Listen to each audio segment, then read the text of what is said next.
E aí, galera, esse é mais um episódio do Maldita Politicagem. Eu sou o Alessandro e estou reunido com o nosso querido Dominguinho de novo para falar de um tema especial, já que estamos na semana da Copa do Mundo. Semana não, né? No mês que nós celebramos a Copa do Mundo Feminino. Então vamos falar especialmente dessa modalidade, futebol feminino. Estou aqui com o Dominguinho. Temos uma convidada, uma participação especial, aliás, da Fernanda Haag, historiadora e especialista na história do futebol, né, que vai nos ajudar aqui com algumas questões das quais a gente não tinha capacidade para responder. Luiz Domingos, tudo bem? E aí, Ale, saudações a todos e todas. Então, Copa do Mundo Feminina é um motivo para a gente falar do futebol feminino do ponto de vista sociológico, histórico. Vamos abordar quais são os descaminhos e caminhos recentes do esporte e vamos ter uma imagem inicial para começar, que é a seguinte: a televisão francesa, Orange, e a Federação Francesa de Futebol fizeram uma propaganda da Copa lá que servia muito de impacto, de um impacto visual importante, né? Que eram grandes lances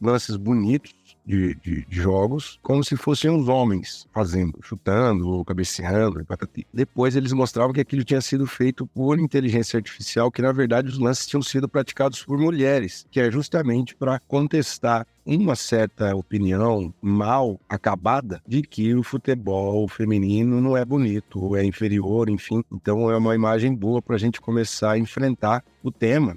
E, antes de mais nada, fazer algumas menções ao episódio da semana passada sobre a Flora Tristã com a Luna Campos. E agradecer muito a participação dela, porque o episódio teve uma audiência acima da média e, portanto, se deve à participação dela, a divulgação do LabGen, que é o Laboratório de Estudos de Gênero e Interseccionalidade da Universidade Federal Fluminense, um grupo que já participou com a gente, quase um parceiro aqui do Maldita Politicagem, a gente pode dizer isso, agradecer muito, professora Verônica, professora Luna, e aos ouvintes que escreveram, agradecendo, elogiando o episódio, a Caroline Cordeiro, a Elza Rita, o Romer Motinha, Bernardo Piloto e Ângelo Neto. E a todos vocês, novos ouvintes que chegaram por conta desse episódio, espero que vocês tenham gostado e que continuem ouvintes do conteúdo do Maldita Politicagem. Além do mais, nessa semana que passou, acabaram os campeonatos dos times aqui subamadores de Curitiba. Pessoal conhecido, vários times, pessoal que vai jogar futebol e antes de jogar toma cerveja e fuma cigarrinho de artista, né? Então são vários times de colegas. Olha o nome dos times: Domec, o Eixo, 1º de Maio, o Esquadrão, Jaguara Futebol Clube, que tem uma aliança antiga, já com Maldita Politicagem, a gente estampa uma das camisas deles com muita honra, e a torcida do Jaguara, que é um espetáculo à parte, né, com sinalizadores e gritos pouquíssimo educados. Então eles finalizaram os campeonatos agora esse final de semana, e semestre que vem tem mais, e nós estaremos acompanhando todo o desdobramento das Copas Sócrates, da Liga João Saldanha e da Copa Eduardo Galeano, com esses times de bravos jogadores com muita técnica e com muito espírito desportivo, não é isso, japonês? Qual que é a descrição dos blocos? Um abraço para Jaguarada aí, esse time maravilhoso. O brasão do Jaguar é um cachorro tomando cerveja, para vocês terem uma ideia do desportivismo desse esquadrão. Então, no primeiro bloco, gente, a gente vai falar sobre o desenvolvimento histórico do futebol feminino, de quais foram os problemas, né, as barreiras que as mulheres tiveram que enfrentar para o desenvolvimento dessa modalidade como um todo. A gente vai falar da Inglaterra, especialmente do Brasil, lógico, utilizando sempre a ajuda da professora Fernanda Haag. No segundo bloco, a gente vai falar sobre a Copa do Mundo atual, né, que representa esse evento desse ano. A gente vai dar um palpite aqui também do que nós achamos, né, aquela pisadinha no campo do jornalismo esportivo, que a gente não tem qualidade para isso, mas a gente vai dar uma pitada aqui. E no terceiro bloco, como de costume, a gente enfrenta os nossos blocos já tradicionais. Então continue com a gente, galera.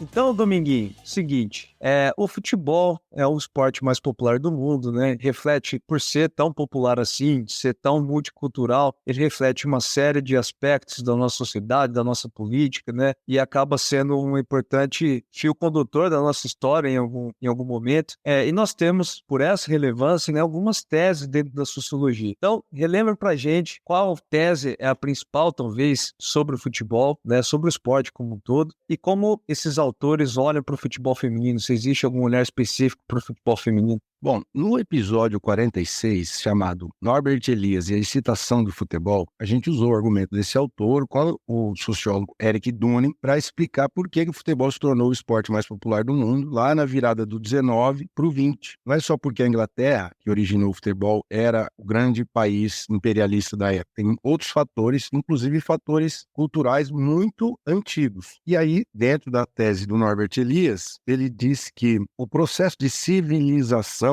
processo de diminuição da violência no mundo europeu do século XVI, caminhava em direção a represar as pulsões, a energia pulsional, que são as energias físicas mais profundas que o ser humano tinha desde sempre. E como que ele gastava isso até a Idade Média? Por meio de guerra, por meio de duelo. À medida em que a sociedade vai contendo a violência e proibindo os duelos, o espaço de gastar essa energia, dessa excitação, que não é mais feita na guerra, a adrenalina, vai para o campo do esporte. E o futebol, dentre esses, é aquele que conseguiu colocar regras mais rígidas contra quebrar a perna e assim por diante. E isso atendia aos anseios civilizacionais das sociedades para as quais o futebol foi exportado. Essa teoria da década de 80, que está lá no episódio, vale a pena escutar o episódio 46, ela se encontra com a teoria feminista da sociedade patriarcal a partir dos esforços do próprio Eric Dunning com o Joseph Maguire, que é um sociólogo norte-americano. E aí eles têm um artigo publicado na revista Estudos Feministas, que eles dizem o seguinte: como o homem não era mais herói de porcaria nenhuma porque ele não duelava mais, e aí ele só podia ser herói eventualmente por ser arrimo de família, né? Cuidar das contas da família. E no esporte, a entrada das mulheres no esporte feria a lógica patriarcal de que o homem deveria ser herói. E aí decorriam outros preconceitos. Na década de 60, 70, com cada vez mais presença das mulheres no mercado de trabalho, a crise econômica levou as mulheres, o feminismo levou as mulheres para trabalhar fora de casa, os homens perdem mais um espaço de serem os heróis, entre aspas. E aí, com o futebol, seria o último gueto da masculinidade, do patriarcado, esse encontro do feminismo com a teoria da civilização do Elias. E aí tem uma parte muito legal do texto deles, que eles dizem o seguinte: na década de 10 e 20, que já tinha muita prática de futebol pelas mulheres, os críticos, e tem uma fala de uma professora de uma escola lá na Inglaterra, que dizia o seguinte: essas mulheres vão ficar jogando futebol, vão ficar, despertando ideias de força física e liderança e ativismo, daqui a pouco elas vão querer participar dos votos e vão ser sufragistas, que era um movimento feminista que pleiteava o direito de participar. Olha que interessante. Então, já a ideia de que o futebol ameaçava o status quo, a lógica de o voto era coisa de homem. Então, as mulheres vão jogar futebol, daqui a pouco elas vão querer votar. Então, para dar uma dimensão de como que a resistência à prática do futebol pelas mulheres não era só por razões físicas, corporais ou moralistas, eram por razões políticas mesmo, também, né? Então, esse é um ponto de partida sociológico para pensar isso. E aí, já falei isso. Perfeito.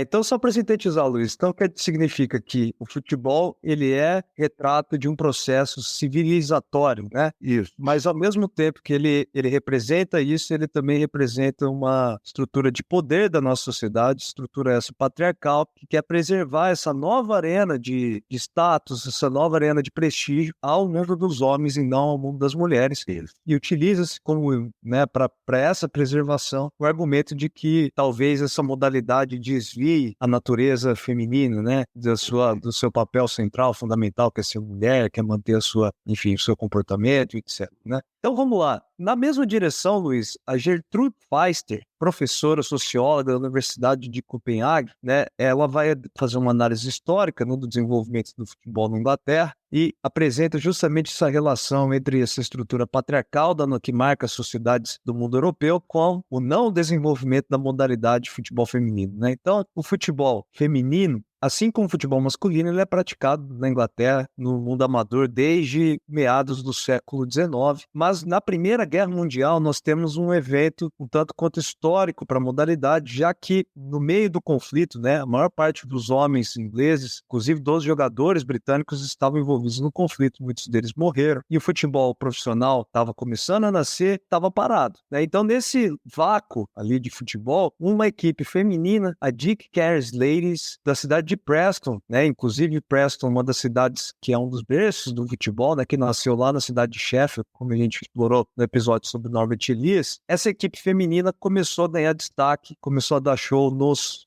campos britânicos, né? E começou a atrair milhares de pessoas, né? Uma multidão de pessoas aos estádios para assistir os partidos delas. Essa equipe fundada em 1917, então, portanto, a Primeira Guerra Mundial, perdão, acaba em 1918, né? E quando o futebol masculino retorna, nós temos então uma preocupação da Football Association, que é a espécie da CBF inglesa, né? Do futebol feminino ser uma espécie de competição, né? Criar uma espécie de competição com o futebol masculino, tirar a atenção do futebol masculino, mais ou menos esse argumento. Mais espaço, né? Isso, do Eric Dunning, né? E a Football Association, nesse contexto, proíbe todos os clubes, né, de ceder ou de criar uma equipe feminina, ceder as suas estruturas, né, os estádios, né? Então, de alguma forma, a Football Association acabou asfixiando o futebol feminino. Não foi proibido na Inglaterra a prática do futebol feminino, mas o que acontece com esse banimento é que asfixiou o futebol que estava começando a vislumbrar, né, um sentido profissional para a modalidade. Esse banimento da Football Association na Inglaterra vai durar até 1969, né, que cai apenas com a pressão da FIFA. Muitos países aderiram a um movimento parecido, a Bélgica, os outros países britânicos, a Alemanha, começaram a proibir também, cada um com suas particularidades, a modalidade do futebol feminino como um todo. Então a gente perguntou para a nossa convidada, né, a Fernanda Haag, como a proibição afetou o desenvolvimento do futebol feminino. A proibição, a primeira coisa que a gente precisa pensar é que ela não existe no vácuo, né? Ela não existe do nada, né? Então a gente tem que pensar alguns elementos com relação a isso. A primeira coisa é que você só proíbe algo que existe, né? Se não existisse, não teria por que proibir.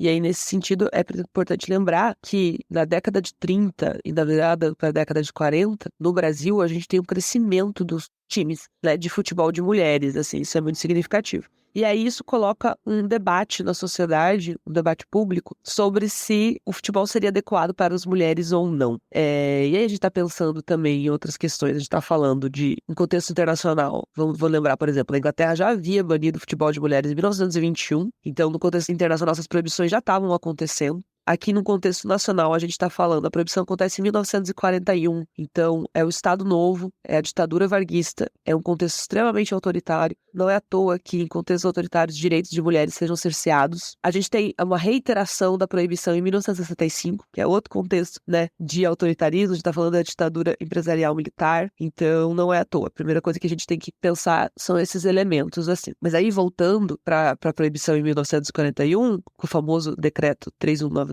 que é o que também institui o Conselho Nacional de Desportos, e aí um dos seus artigos há a proibição de algumas práticas esportivas que não fossem adequadas, abre aspas, à natureza das mulheres, fecha aspas. Acontece nos contextos e está posto esse debate, né? Mas elas podem jogar, elas não podem. E aí, quem dizia que não era adequado às mulheres se amparava num discurso de que o corpo das mulheres era muito frágil, que ele não cabia dentro dos gramados, né? Então, é bem essa ideia de fragilidade e principalmente ligada ao ideal de feminilidade, né? Mulheres não podem fazer essa coisa bruta, viril que é o futebol, né? Porque elas devem ser preservadas. Preservadas para quê? Para a maternidade, né? Então, mulheres, o papel delas seria ser mães, né? Ser mães desse futuro do país, com as suas crianças e tal. Então, elas não deveriam estar no campo do futebol, elas deveriam estar maternando. E o futebol poderia, inclusive, prejudicar essa maternidade. Então, aquela ideia de que a bola bateria nos seios, bateria na barriga poderia prejudicar os ovários, o útero. Gente, balela, né? Mas, enfim, havia, inclusive, amparo de um discurso médico, de um discurso científico para o período, né? E tá ligado a isso também. E a essa ideia de papel das mulheres também pertencerem à esfera doméstica. Não estarem ocupando esses outros espaços na esfera pública. Além do que, o esporte se constituiu historicamente como um espaço de hegemonia masculina, né? Ele foi feito por homens e para homens. Então, mulheres ocupando esse espaço era visto como fugindo da norma, né? Elas não poderiam fugir dessa norma. A professora Fernanda explicou como que se deu a proibição no caso brasileiro, em plena ditadura do Estado Novo, que vai até 1979. Portanto, são quase 40 anos de impedimento legal de que o esporte fosse praticado. Algumas pessoas eram levadas para a delegacia, as mulheres estavam jogando nesse período de proibição, eram levadas para a delegacia no Brasil, e na Inglaterra foi 50 anos quase, arredondando. Então é meio século de bloqueio, de obstáculo para as mulheres jogarem bola, o que não significa que não havia prática, elas jogavam clandestinamente e haviam outras resistências. E a gente perguntou para a professora como que se deu essa resistência e a luta para depois restabelecer a legalidade da prática do futebol aqui no caso brasileiro. Vamos escutá-la. A proibição acontece em 1941, aí como eu falei, ela é meio que reiterada em 1965 pela ditadura, porque o decreto de 41, ele não especifica quais esportes as mulheres não poderiam praticar. Obviamente, o futebol estava incluído, porque estava se popularizando a prática entre as mulheres também, então fica muito claro que o futebol não era permitido a elas. Mas a reiteração em 1965, ela vai descrever quais esportes as mulheres não poderiam praticar, e o futebol está entre eles também. Então é um reforço dessa proibição que já existia. E aí em 1979 existe uma deliberação que derruba essa de 65. Então agora todas as mulheres podem jogar futebol em estádios. Não, a coisa fica meio num limbo, assim. Porque não é proibido, mas também não pode fazer, né? Então não pode ocupar espaços profissionais, estádios profissionais, né? Alguns jogos ainda são vetados, e aí começa a luta pela regulamentação, que só acontece em 1983. Então, de 41 a 83, a gente tem esse veto à prática futebolística por mulheres. Isso quer dizer que elas deixaram de jogar? Não, de forma alguma, né? As mulheres seguiram ocupando gramados, quadras, campos de areia, enfim, o que for. Só que, claro, de uma forma clandestina, né? Tendo que driblar essas dificuldades, né? Com o perdão do trocadilho. Mas, enfim, é importante lembrar que seguiram jogando. Só que a proibição, obviamente, ela vai dificultar, né? Porque a ideia é justamente essa, de vetar, né? Então, você não tem campeonatos organizados, você não tem um calendário, as federações vão jogar contra, né? Você não consegue instituir times fixos, né? Então, a gente tem relatos de times que aconteceram ao longo desse período, o Araguari, por exemplo, pode ser citado, mas eles acabavam tendo pouca duração, né? Justamente por conta do peso dessa proibição. Mas, de toda forma, é importante falar que elas sempre jogaram, porque isso foi uma forma de mobilização para pressionar em prol da regulamentação, né? E principalmente nesse limbo de 79 a 83, a gente tem uma mobilização muito intensa de mulheres reivindicando isso. E aí, em diferentes contextos, né? Então, por exemplo, em São Paulo, da virada de 70 para 80, a gente tem vários times de várzea de mulheres se organizando. Chegou até a formar uma liga, né? Então,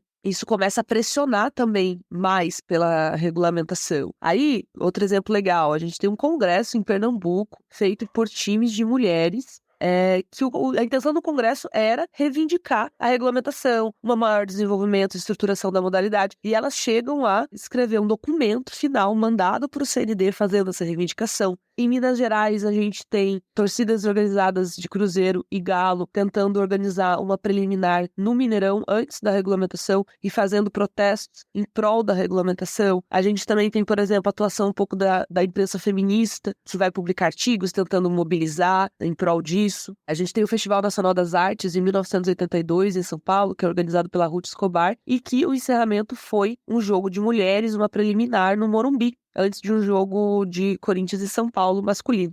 E aí, na hora do vamos ver, a CBD tentou barrar, mas as mulheres fincaram o pé, o jogo acabou acontecendo. E tudo isso, né, se constitui nessas mobilizações, nessas lutas, né? Então, a regulamentação, ela também não foi dada, né? Ela foi conquistada. Isso é importante lembrar sempre. E outro elemento muito importante disso é que essa luta pela regulamentação do futebol de mulheres, que foi feita por mulheres, ela se conecta à efervescência social e política dos anos 80 no Brasil, né? Porque a gente precisa pensar que, nesse contexto, a gente está lutando pela democratização, né? Pelo fim da ditadura militar, a luta pela anistia, a gente tem a organização do novo sindicalismo, partidos políticos começam a se organizar de novo, né? Movimentos negros e movimentos feministas também, né? Então a gente estava num contexto de efervescência dos anos 80. A gente lembra sempre os anos 80 no senso comum como a década perdida, por conta da questão principalmente econômica, mas se a gente olhar para o aspecto de organização coletiva, né, de organização política, organização social, tem muito valor, né? E aí é possível conectar a luta pela regulamentação a essas outras lutas. Por quê? Porque a luta pela regulamentação nada mais é que a luta pela autonomia dos corpos das mulheres, né? Para elas poderem fazer o que elas quiserem, as diferentes práticas corporais que elas quiserem. Então, isso é muito significativo também. Sabe uma coisa que eu lembrei, Luiz? Eu não me lembro realmente de ouvir nenhuma história de uma mulher, uma tia, minha mãe, ou amiga da minha mãe falando sobre prática de futebol de fato. Eu não sabia dessa proibição, que existia uma lei que realmente proibiu a prática esportiva feminina, né? Então, a Buta esclareceu muita coisa para mim. Como é possível? Eu era criança, assim, né? Como é possível um esporte tão legal, minha mãe nunca ter jogado, nunca ter experimentado nada? Pô, você não podia, né? Pois é, na minha cidade também, depois eu conto, tem uma história sobre isso, mas de fato é uma coisa pouco conhecida, a gente espera que esse assunto cada vez seja mais discutido, e essa história também da mobilização, congresso em Pernambuco, as torcidas mineiras, o amistoso no Pacaembu, essas coisas são partes, assim, cruciais da resistência das mulheres em direção à volta da prática como uma coisa comum, né? E aí, né, um fator que é interessante, em 1988, um personagem que a gente já falou várias vezes aqui no podcast também em outros casos, apareceu como uma espécie de malandrão, né, por trás desse projeto que seria a Copa do Mundo Feminino, né? Ele tinha uma série de contratos publicitários, o João Avelange, que era disso que ele gostava, e aí ele fez um acordo com a com a Confederação Asiática, com um magnata lá de alguma empresa, para fazer o primeiro torneio experimental feminino na China, em 1988. E aí tem uma história sobre o Brasil. Que é uma espécie de torneio teste para ver se era possível, se era viável ter uma Copa do Mundo, né? Em 1988, então. E o Brasil foi, né, disputar esse torneio com uniforme masculino, né? Tipo, pegaram lá, jogaram para elas lá os uniformes, elas tiveram que usar meião maior, né? Short, camiseta, tudo fora do apropriado, do padrão, né? Tiveram que usar caneleiras improvisadas feitas de papelão. Veja só o nível da coisa, né? O João Avelange com o olho no dinheiro e não colocou R$1 ali para as meninas, para a equipe que representou o Brasil. João Avelange, que era o presidente da FIFA já, né? E aí, mesmo assim, mesmo o Brasil, né, tinha equipe feminina, nessas condições conseguiu atingir o 3º lugar, né? Uma geração que foi criada na várzea, né, nesses campos de resistência, como falou a nossa convidada. E o torneio foi vencido pela Noruega, que é uma espécie de potência. Aliás, todas as nações nórdicas são muito fortes no futebol feminino, na Suécia, Dinamarca, Noruega. Esse primeiro torneio teste foi vencido pela Noruega, portanto. Esse é um momento de expansão das seleções nacionais, né? Começar a afirmar como fazer aquilo que já existia para a Copa do Mundo, enfim. E a partir desse torneio experimental é que sai a primeira Copa do Mundo feminina, que é em 91. Mas o futebol não sobrevive de campeonatos de 4 em 4 anos. É preciso ter clubes, é preciso ter campeonatos nacionais, como disse a Fernanda. É preciso ter calendário, né? E a gente perguntou para ela como que isso ajuda, como que o investimento do Estado, das federações e dos clubes impactam nas seleções nacionais. Sem dúvida, o investimento de clubes, né, dos países na modalidade vai reverberar na seleção, sem dúvida nenhuma, assim. Porque, bom, de um jeito simples, né, basta pensar que um país que tenha uma liga forte, um campeonato forte, vai ter suas atletas disputando num alto grau de competitividade, né? Para você chegar numa Copa do Mundo com esse grau, nossa, ajuda muito, né? E sem falar que você acostuma o público a sempre ter futebol de mulheres, né? Tá passando na televisão, os jornais estão cobrindo. Então, sem dúvida nenhuma, assim. E eu acho que além do investimento dos clubes e tal, passa também por decisões, por vontade política das organizações, das entidades, das federações esportivas, né? Então, vale lembrar que, por exemplo, aqui no Brasil, a gente teve a questão do licenciamento da CBF, né? Que os times da Série A masculino precisam ter um time feminino. Então, os times que jogam a Libertadores masculina também, por ordem da Conmebol. E tudo isso começou também por diretrizes da própria FIFA, né, que resolveu investir em uma maior igualdade de gênero nas suas políticas e nas suas diretrizes. Então, com certeza, esse investimento é muito necessário.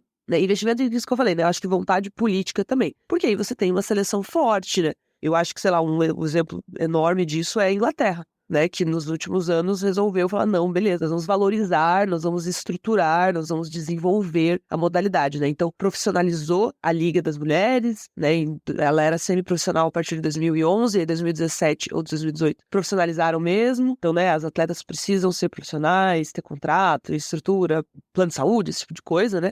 E hoje a seleção inglesa é uma das favoritas para a Copa, é estruturada, ganhou a Eurocopa. Então, né, as coisas com certeza estão interligadas, né? Porque você desenvolve a modalidade, você dá condições, estrutura para as atletas, elas começam a competir melhor, você tem um desenvolvimento tático, um desenvolvimento técnico, né? Melhorias, inclusive, sei lá, na parte de saúde, de performance, né? Com certeza, assim.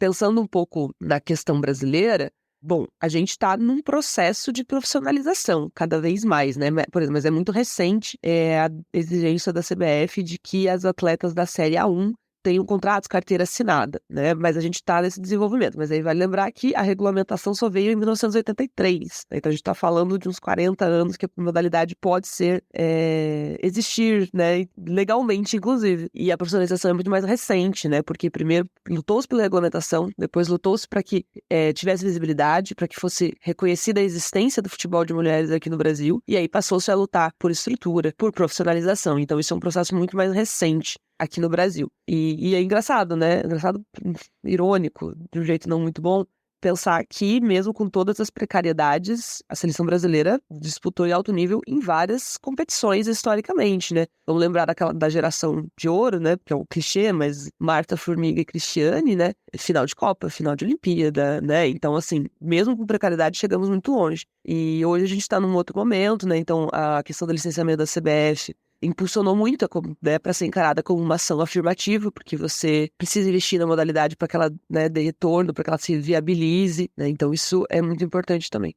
Bom, mas vamos sintetizar aqui o argumento, né, trazido aqui pela professora Fernanda Haag. O futebol feminino, ele traz, né, esse contexto político e social, e as conquistas, né, deve ser enfatizada essa palavra, são conquistas, né, de espaço que as mulheres tiveram, porque é um espaço de intensa disputa onde os homens tentaram sempre apagar, asfixiar essa prática como um todo, proibiram aqui no Brasil, na Inglaterra, tentaram no máximo criar barreiras, e a gente viu pela Fernanda que a Copa do Mundo atual deve ser vista como um grande evento que é uma espécie de vitória contra todas essas barreiras impostas, né?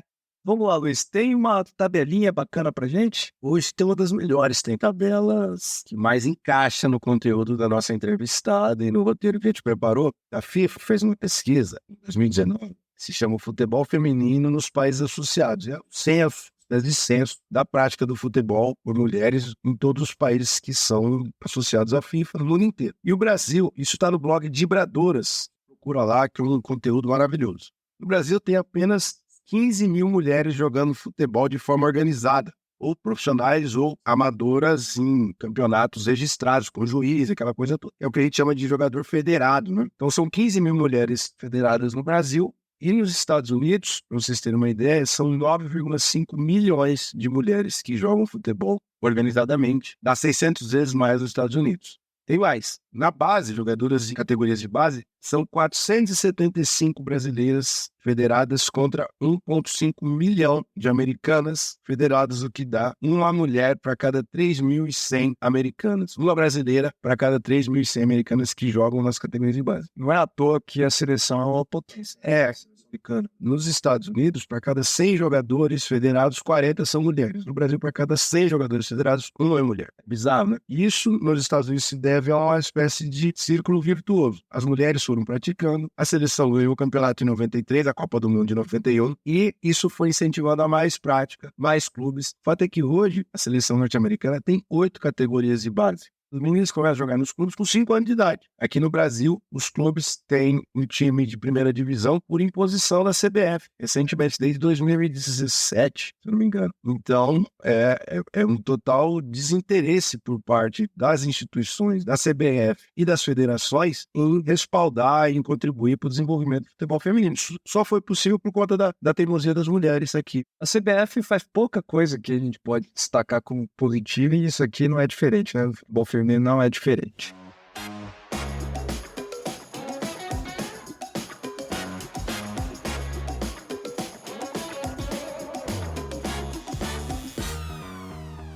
Bom, esse primeiro bloco serviu como um pano de fundo histórico e sociológico sobre os obstáculos e o preconceito e a luta das mulheres para conseguir jogar futebol. Agora, a partir do bloco 2, a gente vai discutir mais a Copa do Mundo de 2023, Copa do Mundo Feminina, que provavelmente vai ser a maior, já deve ser. E a ingressos eu vi que já era maior, mais de 1.500.000 ingressos vendidos. E a gente perguntou para a professora Fernanda Haag, por que essa é a maior Copa, essa de 2023 vai ser a maior Copa do Mundo. Essa Copa é a culminância do desenvolvimento maior que a modalidade teve nos últimos anos, assim. Acho que para pensar nisso a gente precisa voltar para a Copa de 2019 na França, que foi um marco para a modalidade, assim, em termos de audiência, em termos de público, né, em termos de visibilidade. E aí isso abriu caminhos para uma maior profissionalização em diferentes locais do mundo, né? E aí a Copa de agora, na Austrália e na Nova Zelândia, vai meio que culminar com tudo que vem acontecendo. Não quer dizer que a gente esteja, né, num patamar que a gente gostaria, tem inúmeras coisas para serem melhoradas, mas é resultado disso, né? Resultado de mobilização de mulheres, de luta das mulheres, de conquistas nossas, né? Então, mais mulheres na gestão, mais mulheres no jornalismo esportivo, mais mulheres técnicas, jogadoras com melhores condições de trabalho, com estrutura. Então, tem esse impacto, assim. E também teve maior investimento, né? Mais modalidade. É importante falar que é a primeira Copa do Mundo de Mulheres no Hemisfério Sul, ocorrendo com 2 sedes, né? São 32 países participantes, então a FIFA também aumentou o número de participantes com relação à última edição. Então tudo isso torna o evento cada vez maior, assim. Eu espero e acho que isso vai acontecer, que, tipo, cada Copa que vier daqui pra frente vai ser maior do que a anterior, assim, sabe? Acho que a gente pode dizer que o futebol feminino é uma realidade, com muitas coisas a serem feitas, um longo caminho a ser percorrido ainda, mas ele é uma realidade. Sabe uma coisa que me chama a atenção, Luiz? Olhando para os países que participam da Copa, não sei se você chegou a perceber isso, mas você vê como os países árabes e islâmicos no geral, né, não há representação, né? Quase deles. De Chile. A gente olha para a Copa do Mundo masculino, é muito comum você ver times como do Irã, da Arábia Saudita, que são nações que têm alguma tradição no futebol, né? Essas equipes não participam, que mostra, né, muito da estrutura patriarcal mais pesada nessas nações como um todo. E a outra coisa que eu estava pensando, a gente falou muito dos Estados Unidos, né?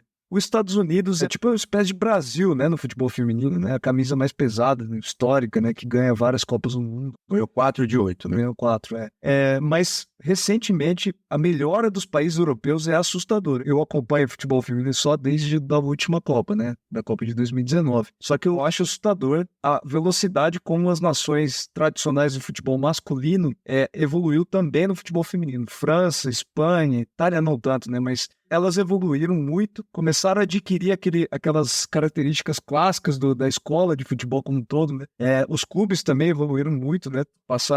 Os clubes da Champions League feminina passou a ser muito semelhante com os clubes da Champions League masculina também. Então a gente vê que as instituições mergulharam, né, no futebol feminino nos últimos anos, que vai um pouco na direção do que a professora falou. E eu escutei em algum lugar que o start na Inglaterra foi a final das Olimpíadas de 2008, entre Brasil e a Inglaterra, que a Inglaterra ganhou. E aquilo deu uma loucura no público, a torcida se empolgou com a seleção inglesa, e aí a federação falou, a gente vai mexer com isso, porque isso, enfim, é um mercado e é bom. Sim, e foi muito rápido, em menos de 10 anos já virou uma potência. É interessante, porque hoje a Women's Super League, né, que é a liga feminina, ela teve o maior peso, né, entre as convocadas dessa Copa do Mundo, né, são 106 atletas na Copa do Mundo, a maior liga, né, nesse sentido, o que repete também o que acontece no futebol masculino, né? Nós temos a Premier League também, toda a Copa do Mundo é a liga mais representada de todas. Tem um debate sobre se o esporte é o ópio do povo, se o esporte serve para deixar as pessoas alienadas. E, por outro lado, se a gente pensa nessa história do futebol feminino e no que as mulheres fizeram para se constituir como atletas e como, enfim, categoria política junto ao esporte, não procede essa ideia. A gente percebe que não é isso. Na verdade, o esporte acaba sendo uma oportunidade de problematizar as estruturas de dominação da sociedade. E a gente jogou essa para a professora Fernanda, perguntando o que ela achava dessa relação entre política e esporte, em particular o futebol. Vamos escutá-la. O futebol se constitui como um espaço de disputa política porque a gente também precisa pensar qual futebol a gente quer, qual esporte a gente quer, né? E as visões sobre como esse esporte pode ser é distinto, né? Sei lá, você quer um esporte popular, com ingressos baratos, democrático, ou você quer uma liga elitizada com ingressos caríssimos, né? Isso é uma disputa do que você entende como futebol. E aí, pensando nas questões de gênero, isso entra também. Primeira coisa é pensar que o esporte é um espaço generificado, ou seja, ele produz gênero, né? E então, para deixar isso claro, através de um exemplo, né? Ele vai acolher, por uma questão histórica construída, meninos e homens muito mais do que ele vai acolher meninas e mulheres, né? Na verdade, meninas e mulheres serão marginalizadas, né? E aí, isso é uma construção histórica. E assim, como eu falei antes, é um espaço que se constituiu de uma hegemonia masculina, porque ele foi por muito tempo feito por homens e para homens. A gente está num outro momento, ainda bem, cada vez menos essa hegemonia está acontecendo, mas ele ainda é esse espaço a ser disputado, a ser conquistado pelas mulheres. E, de novo, precisa ser conquistado por elas, né? Precisa chegar um pouco com o pé na porta, porque ninguém vai dar nada para nós. E aí se constitui nessa disputa, nesse espaço generificado, né? Que o discurso de, futebol não é adequado para as mulheres por causa do seu corpo, e aí usa-se o biológico para legitimar isso, mas na verdade é o discurso sobre esse corpo que está dizendo que elas não podem fazer determinada modalidade. Não é o corpo delas em si, né? É o discurso sobre esse corpo. Então as relações de gênero deixam essa disputa, essas configurações sociais muito, muito claras. A luta pelas mulheres também, outro exemplo disso. A maior parte dos dirigentes são homens, né? Inclusive nos esportes femininos, né? Então, quem dirige, quem toma as decisões são homens, né? Isso é muito claro também. Cada vez, né, as mulheres estão tentando conquistar esse espaço, mas é mais difícil. Então, a gente pode pensar por essas questões também. Interessante isso, porque se a gente compara as atitudes das jogadoras em relação às atitudes dos jogadores, quando se trata de questões políticas, em 90% dos casos... Você tá pensando no Neymar, né? Os caras são boçais, né? Os caras correm na raia. E as mulheres caem para dentro. São muito famosos os casos de greve das jogadoras americanas para ter o mesmo salário do que a seleção masculina. Em 2017, no Brasil, quando se demitiu uma técnica, que hoje é a técnica do Santos, as mulheres se negaram a jogar, inclusive a Marta. Então, as mulheres assumem a politização da questão de gênero de forma permanente. Bom, Luiz, vamos para a parte sobre a Copa do Mundo mesmo. Quero gastar aqui o seu conhecimento sobre o tema. Você acompanha futebol feminino? Passou a acompanhar agora? Você acompanhar o Campeonato Brasileiro quando tem notícias aos domingos, que é quando... Só o Santos. Não, o Santos a tradição do futebol feminino está no Santos, né? Além do Corinthians, talvez, mas o Santos... A Ferroviária é muito forte também, né? Eu odeio a Ferroviária como instituição como um todo, né? Porque ela sempre ferrou a gente no futebol masculino. A gente de Lins, né? Do Linense. Ferroviária de Araraquara. Ferroviária de Araraquara. Mas a gente perguntou, então, né? Nessa parte aqui, que a gente vai falar mesmo sobre a competição, né? Perguntou para Fernanda quais nações ela acha que são as favoritas para vencer a Copa do Mundo desse ano. Favoritas, olha, eu colocaria a Inglaterra e a Alemanha, a Espanha um pouco também, apesar de ter tido problemas dentro da seleção, e aí os Estados Unidos, eles estão num período de renovação, né, uma nova geração que tá vindo, então não seria favorito, mas assim, é os Estados Unidos, nunca dá pra brincar.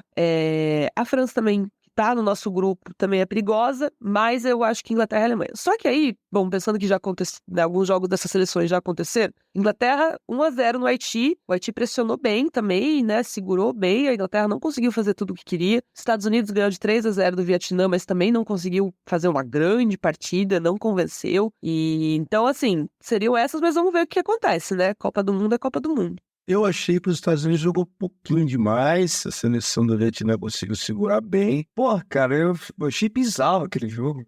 As jogadoras do Vietnã, sem nenhum, né, desrespeito da minha parte, mas os jogadores do Vietnã tinham 1,40m, dos Estados Unidos tinham 1,90m. Eu achei que o jogo aéreo ia entrar fácil, que ia começar a sair um monte de gol, etc. Elas até tentaram, mas não conseguiram, né, destruir isso. Mas eu acho que essa coisa que a seleção americana está sendo renovada, as gurias, as mais jovens, jogaram bem mais que as mais velhas. Assim, as mais velhas estavam lá, passinho de lado e tal. Pois é. Rápido, isso?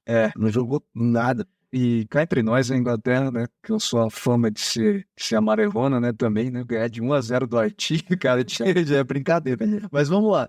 O retrospecto das Copas, então, né? Os Estados Unidos tem 4 títulos, né? Das 8 competições que nós já tivemos. A Alemanha é bicampeã também. Para quem não se lembra, o primeiro jogo de futebol feminino, inclusive, que eu vi na minha vida foi aquela final Brasil e Alemanha de 2007, né? Que deu uma raiva, que a Alemanha tinha uma jogadora que é exatamente a figura do futebol alemão, que era a melhor do mundo na época, não me recordo o nome agora. A Noruega também tem um título, e o Japão, né? Chupa essa, Luiz, o Japão tem um título também. A gente perguntou então, né, pra Fernanda, o que ela acha sobre as chances da seleção feminina brasileira nessa Copa do Mundo. Olha, dando a minha opinião racional, não acho que a seleção brasileira entre como favorita.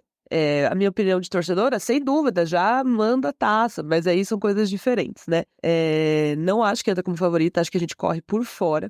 Porém, a gente está numa ascendente, né? Ter empatado a finalíssima com a Inglaterra, então só ter perdido nos pênaltis, e ter ganhado da Alemanha, tudo isso na casa das nossas respectivas adversárias, deu com certeza um gás, assim, um incentivo muito grande para a seleção. Eu acho que outra coisa legal, dá para ver que o grupo é muito unido, essa mescla de experiência e juventude tá dando muito certo, eu acho que a Pia acertou muito nisso, então não é favorita, mas eu acho que dá pra gente sonhar também, e principalmente, assim, passar das oitavas, né, que tá sendo o nosso calcanhar de Aquiles há algum tempo já. Vamos ver como é que vai cair o chaveamento, mas eu tô esperançosa. Importante isso aqui ressaltar, né, que o Brasil, como objetivo realista do Brasil não é ser campeão, né? O Brasil não tem condições, a gente viu, né, ao longo do episódio, que o Brasil não tem a estrutura que os países europeus já têm, né? A longo prazo, etc. Não é um favorito, assim. O Brasil pode ganhar, mas corre por fora. Sim, ganhou a finalíssima da Inglaterra. Perdeu, né? Perdeu os pênaltis, desculpa. Mas caiu de pé, né? Mas o trabalho é muito bom dessa técnica sueca, né? Pia Sundhage. E ela teve que inventar praticamente uma organização do futebol feminino na CBF, porque era só a Marta, aquelas craques, não tinha condicionamento físico, não tinha, né, nenhuma... Isso começou a ser feito em 2016, 2017. Então, essa geração ainda não pegou uma geração toda treinada nas bases, profissionalizadas, etc, né? Então, o Brasil tende a melhorar. E era muito comum, justamente pela ausência de uma estrutura mínima na CBF, o Brasil, em 2007, quando o Brasil foi o vice-campeão, em segundo lugar, não tinha competição nacional, então elas se juntavam e iam lá jogar. Né? E aí, agora, era muito comum, que eu quis dizer, que elas perdessem nos minutos finais dos jogos por cansaço, por falta de condicionamento físico, por uma estrutura de um departamento de fisiologia.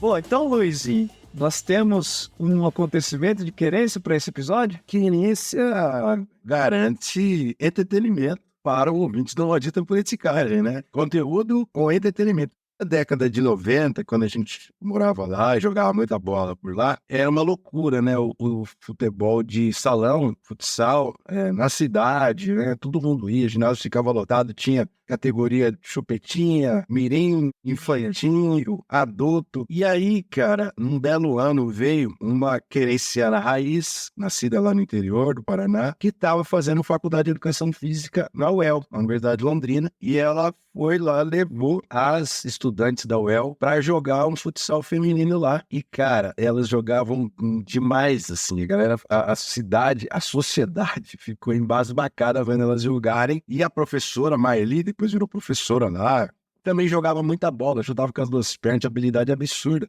E, claro, havia alguns ruídos na arquibancada, isso aí não é coisa de mulher e tal, mas a maioria das pessoas, a maioria mesmo, assim, 80% de quem estava vendo, adorou. Então, é um sinal na década de 90, isso lembrar disso me faz pensar que num lugar, vamos dizer, mais conservador, talvez tradicionalista, que é uma cidade do interior, a receptividade era muito superior à rejeição, né? Então, mostra que se isso tivesse acontecido mais cedo, né, sem proibição, talvez querência já tivesse lá na década de 90 um time feminino, o que só veio se constituir depois. Né? Então, primeira vez a gente viu futebol feminino, na década de 90, lá no lugar isolado, foi porque veio de Londrina. Então, essa história nunca sai da minha cabeça, porque também foi a primeira vez que eu vi mulher jogando assim, fisicamente, sabe? Eu tenho uma história um pouco triste, cara. Eu me lembro, na verdade, um acontecimento só. Eu me lembro quando eu era criança, de estar jogando futebol muito criança mesmo, sendo uma lembrança até meio, né, muito vaga, e jogando futebol com uma menina, e os pais vieram gritando, falando que futebol era coisa de homem, e retirou a menina feminina na minha frente, me dá até um arrepio de lembrar disso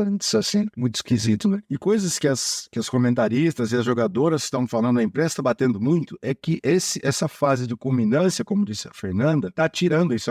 Agora é possível uma menina querer jogar bola, graças à mudança, né, na mídia e essa mudança na CBF, nos clubes. Agora é possível que as meninas ganhem bola, está crescendo. Então a gente espera que aquele 15 mil jogadoras mude rapidamente, graças às influências. Não, felizmente, eu como professor, eu presencio isso diariamente, né?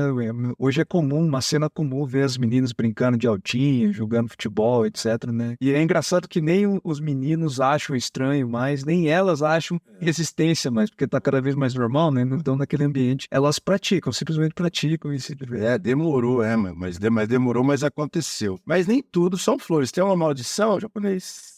Tem aquela maldição, né, para ilustrar que ainda existe muita gente babaca nesse mundo, mulher inclusive, né, mulher, mas principalmente homens, né, que tem uma série de preconceitos, além do preconceito, se posicionam contra, né, esse tipo de liberdade, esse tipo de direito das mulheres de praticar as modalidades esportivas, né, e essa semana, infelizmente, na primeira semana, né, primeiro jogo de transmissão da Copa do Mundo, nós tivemos aquele acontecimento de uma série de imbecilidades. Quem transmitiu foi a Cazé TV. Né? Eles foram comentar na transmissão ao vivo do Cazé TV, né, e eles foram obrigados a fechar o espaço de comentários por causa desses comentários machistas e preconceituosos. Que ilustra que é uma maldição viva, assim, esses preconceitos, como um todo. Luiz, a luta de gostos, algo que tem chamado a atenção recentemente, tem sido o papel das mulheres na transmissão do futebol como um todo, né? Nas duas modalidades, tanto no feminino quanto no masculino. Uma série de mulheres, né? Narrando, comentando, ali no repórter de campo, enfim, todos os papéis possíveis. E eu separei duas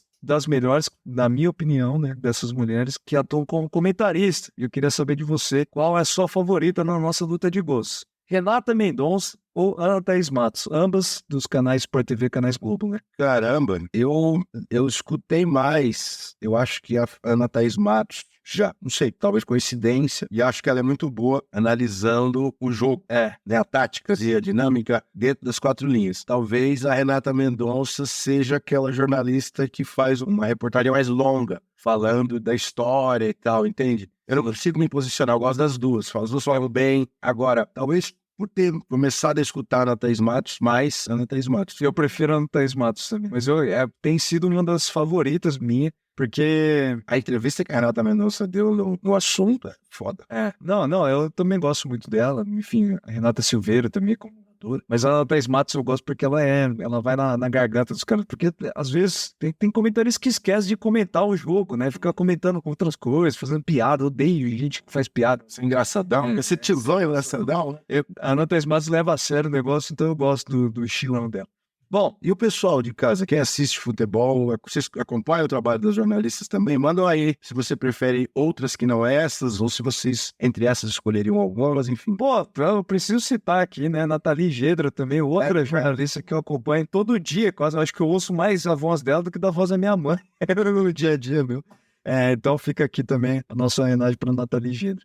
Luiz, tem um aviso paroquial pra gente? Bom, os avisos são os seguintes. Se você gosta do conteúdo, se você gostou desse episódio, considere fazer um apoio financeiro para o projeto lá no apoia.se/maldita politicagem. Então contribua com a gente, vai lá, solta 5 pila, solta 10 conto, mexe o docinho, porque isso vai dar o quê? Vai dar uma cervejinha, dar um café, dar uma coquinha. Então solta lá pra gente, que o negócio é de coração e o trabalho coletivo compartilhado entre a gente, os ouvintes, os financiadores e assim por diante. E agradecer muito os novos ouvintes e todos aqueles que nos ouvem semanalmente. Eu queria agradecer também a Fernanda Hack, que sem essa contribuição não seria possível fazer esse episódio, né? Ela que é especialista sobre o tema, então obrigado, Fernanda. A gente deixa o contato dela nas nossas redes sociais, ela faz doutorado em História Social na USP, na Universidade de São Paulo, com uma tese sobre a profissionalização do futebol feminino no Brasil. Obrigado, então, Fernanda. As portas estão sempre abertas aqui no Maldita Politicagem.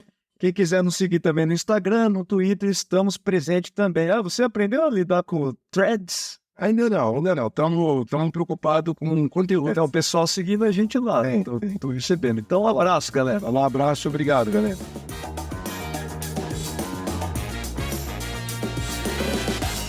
O Maldita Politicagem tem roteiro e produção de Luiz Domingos Costa e Alessandro Tokumoto, edição de áudio de Matheus Bittencourt, finalização de áudio e identidade visual de Fábio Tokumoto.